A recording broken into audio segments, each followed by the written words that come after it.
வணக்கம் என் அன்பு இனி தமிழ் மக்களே. இது அந்த மாதிரி நேரம் பார்த்தி அப்படின்னாக்க 8:45 ஆயிடுச்சு, ரொம்பவும் கிடையாது. இப்போ மணியை பார்த்தி அப்படின்னாக்க நம்ப மாட்டிய இது என்ன அப்படிலாம் கிடையாது அப்படின்னு சொல்லி.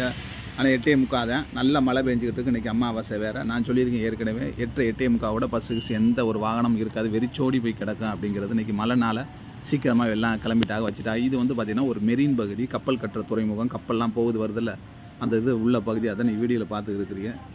ஆமாம், ரொம்ப அருமையான பிளேஸு. இப்போ பார்த்திங்க அப்படின்னாக்க முன்னே வந்து கப்பலில் போயிட்டு வந்துக்கிருந்தாங்க ஒரு 5-6 வருஷத்துக்கு முன்னாடி. இப்போ பார்த்திங்கன்னா ஃப்ளைட் 2 மணி நேரத்தில் டக்குன்னு கிடைக்கிது. 2 மணி நேரத்தில் போய் சக்குன்னு போய் இறங்கிடலாம். கப்பலுங்கும்போது 2 4 மழை நேரத்தில் அல்பா கல்பா அப்படிங்கிறது அடுக்கி வைக்கும், ரொம்ப உடம்புக்கு முடியாமல் போயிடும். அதனால் பார்த்திங்க அப்படின்னா இப்போ எல்லாமே ஃப்ளைட்டில் தான் போக ஆரம்பிக்கிறாங்க. ஒரு சில பேர் பார்த்திங்கன்னா கப்பலில் போகிறவங்களும் இருக்காங்க, புதுசாக பயணிக்கிறவங்க. மற்றபடி அப்படி தான். இப்போ பார்த்திங்க அப்படின்னா வெறிச்சோடி போய் தான் கிடக்கு. இது பார்த்திங்க அப்படின்னா பாய்ச்சா அப்படி தான் ரஜினிகாந்த் ஒரு கம்பத்தில் கட்டி அடிக்கும்போது மழை பெய்யும்ல, அது மாதிரி பேஞ்சிக்கிட்டு இருக்குது. நீங்கள் பார்க்கும்போது உங்களுக்கு நல்லா தெரியும். நல்லா வேறு மழை பெஞ்சிக்கிட்டு இருக்குது.